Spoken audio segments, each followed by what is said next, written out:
has started offering multiple visa options for Indian travelers.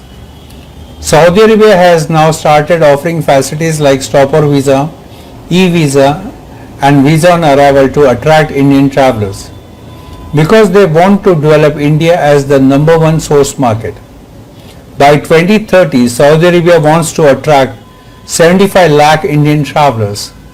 Currently, Saudi Arabia has 10 visa centers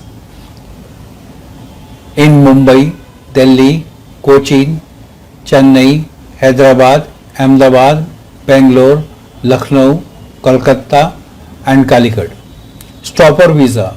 Indian travelers can now apply for stopper visa valid for 96 hours and can be obtained 90 days in advance on the Saudi Airlines website.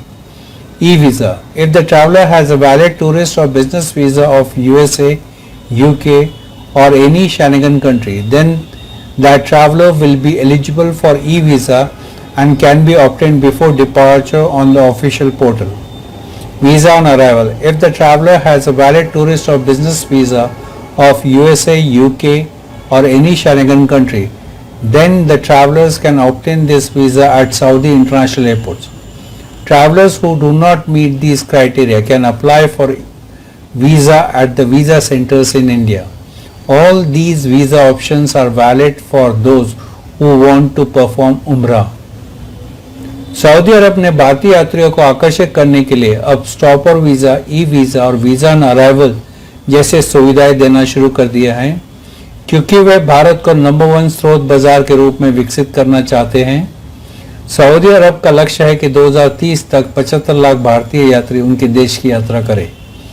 वर्तमान में Saudi अरब के मुंबई, दिल्ली, कोचीन, चेन्नई, हैदराबाद, अहमदाबाद, बेंगलोर, लखनऊ, कोलकाता और कालीकट में 10 visa केंद्र हैं। Stopper visa. भारतीय यात्री अब स्टॉपर वीज़ा के लिए आवेदन कर सकते हैं जो 96 घंटे के लिए वैध होगा और इसे सऊदी एयरलाइंस की वेबसाइट पर 90 दिन पहले प्राप्त किया जा सकता है। E visa. यदि यात्री के पास यूएसए, यूके या किसी भी शेंगन देश का वैध पर्यटक और व्यावसायिक वीज़ा है तो वह यात्री ई वीज़ा के लिए एलिजिबल होगा और इसे आधिकारिक पोर्टल पर प्रस्थान से पहले प्राप्त किया जा सकता है। Visa on arrival. यदि यात्री के पास यूएसए, यूके या किसी भी शेंगन देश का वैध पर्यटक या व्यावसायिक वीज़ा है तो वह यात्री सऊदी अंतर्राष्ट्रीय हवाई अड्डों पर यह वीज़ा प्राप्त कर सकता है। जो यात्री इन मानदंडों को पूरा नहीं करते वे वीज़ा के लिए भारत में स्थित वीज़ा केंद्रों में आवेदन कर सकते हैं। ये सभी वीज़ा विकल्प उन लोगों के लिए मान्य हैं जो उम्रा करना चाहते हैं।